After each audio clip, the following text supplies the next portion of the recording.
Les séries Netflix dont il devrait avoir besoin. Partie 2. Comme sur ma première vidéo qui se trouve sur YouTube, dans cette vidéo, je vais vous proposer 3 séries qui sont sur Netflix et qui, à mon sens, sont bonnes à voir. Parce que je sais qu'il y en a beaucoup comme moi qui ont un compte Netflix mais qui ne regardent pas souvent. Comme il y a tellement de possibilités sur ce site-là, qui ne savent pas vraiment quoi regarder. J'ai quelques propositions pour vous. Vous allez voir, c'est des trucs qui sont quand même un peu connus. Je pense que c'est bon de les connaître aussi. Du coup, si vous ne connaissez pas, vous allez passer un bon moment. Et si vous connaissez déjà, ben, c'est dommage. Mais la prochaine fois, peut-être, je vais donner des séries qui sont vraiment très peu connues. Mais là, vraiment, je vais vous donner des bails connus pour que au moins, voilà quoi. Si vous l'avez jamais vu, vous allez vous dire, enfin, maintenant je l'ai vu. On va commencer avec Ajin, qui est un animé japonais en CGI. Je sais que les gens n'aiment pas trop la CGI parce que voilà, ça donne l'effet 3D un peu bizarre là. Par exemple, l'une des séries qu'on a vraiment lynché parce que c'était de la CGI, c'est Berserk 2016. Bro, n'en parlons même pas, frère. Mais avec Ajin, bizarrement, ça passe, tu vois. C'est pas un manga où il y a trop d'action, mais c'est une pure dinguerie à cause d'un certain personnage en particulier. Ça se passe dans un monde où certains humains appelés Ajin sont immortels et chassés comme des monstres. Kei Nagai découvre qu'il en est un après un accident mortel. Et vous allez voir, je vais pas appeler ça une mécanique, mais c'est un truc pas mal intéressant. C'est vrai qu'il y a beaucoup d'animés qui commencent de la même façon, juste qu'au lieu de l'immortalité, ce sera quelque chose d'autre. Mais il y a une différence avec Ajin, une différence qui me plaît bien. Parce qu'au début, vous avez vraiment l'impression que c'est, ok, ils sont immortels et quoi alors? Ils ne servent à que dalle si c'est pas juste faire des expériences sur eux, vu qu'ils peuvent pas mourir. Ben voilà, plus vous rentrez dans la série, plus vous comprenez à quel point justement l'immortalité ça peut être une dinguerie. Du coup ça c'est une recommandation totale. C'est un animé. Ça fait longtemps moi je regarde plus d'animés. Franchement je sais pas si je vous l'ai dit la dernière vidéo, ouais, mais j'avais arrêté de regarder les animés justement juste pour lire des mangas. Je pensais que c'était mieux. Parlons de Kengan Ashura, le concurrent de Baki. Ça je pense que ça c'est voilà. Dans la liste c'est l'un des plus connus. Forcément, je sais qu'il y en a beaucoup qui connaissent. J'ai dit le concurrent de Baki, donc vous voyez un peu comment c'est. Ça se ressemble un peu, sauf que disons que dans Kengan Ashura, les choses sont un peu plus terre à terre, un peu plus proches du réel. Parce que dans Baki, vous savez, frère, ils aiment bien l'exagération et tout. Et voilà, donc c'est dans le même style. On suit quelqu'un, un jeune homme bien sûr, dans sa quête pour devenir le plus fort. Et bien évidemment, on a les caractères secondaires là qu'on retrouve dans ce genre d'animé là. Et eux, leur rôle, c'est de faire quoi?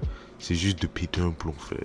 Le moindre truc qu'ils voient, ils sont là, oh mon dieu, vous avez vu ça? C'est une punérie. Du coup, voilà, c'est vraiment style Baki, ça se fight.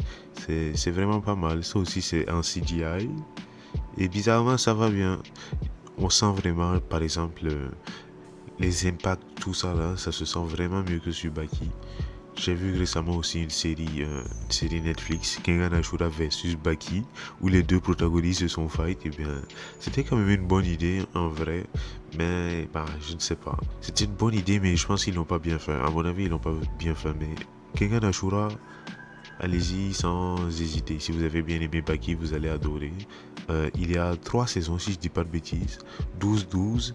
Et la dernière saison qui fait littéralement 28 épisodes, si je dis pas de bêtises. Franchement, ils ont régalé là-dessus.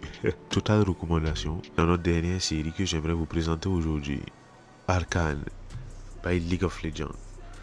Pour ceux qui connaissent pas League of Legends, c'est un jeu, genre c'est l'un des plus grands jeux du monde, franchement, avec multitudes de personnages et avec une histoire propre au jeu. Et justement, la série Arcane est inspirée de ce jeu. Pour ceux qui connaissent le jeu, vous êtes obligé de regarder, c'est juste une pure dinguerie parce que c'est rempli de références, que ce soit subtil ou bien obvious, et c'est juste un plaisir à regarder, frère, surtout quand tu connais le jeu.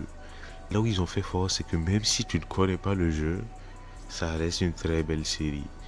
Franchement, c'est un studio d'animation français qui s'en est occupé et ils ont fait un très bon taf. Ils ont eu, par exemple, ce style d'animation là que je ne sais pas, je n'ai pas encore vu ça ailleurs, mais franchement, c'est très beau. Et les OST dessus, c'est juste légendaire, c'est-à-dire la musique que vous allez entendre dessus, c'est légendaire. Pour leur intro, qu'est-ce qu'ils ont comme son? Ils ont un son de Imagine Dragons, JID, un banger absolu. Du coup, cette série a tout pété lorsqu'elle a été publiée. Et maintenant, ils sont en train de publier la saison 2 que je suis en train de suivre et qui n'est pas encore terminée. Les derniers épisodes de la saison vont sortir dans quelques jours. Ils font sortir 3 épisodes par, euh, par semaine pour le moment. Je pense que c'est par semaine. Et franchement, la semaine qui vient, ça sera la fin. Et j'ai entendu dire que la saison 2 sera la dernière saison d'Arcane.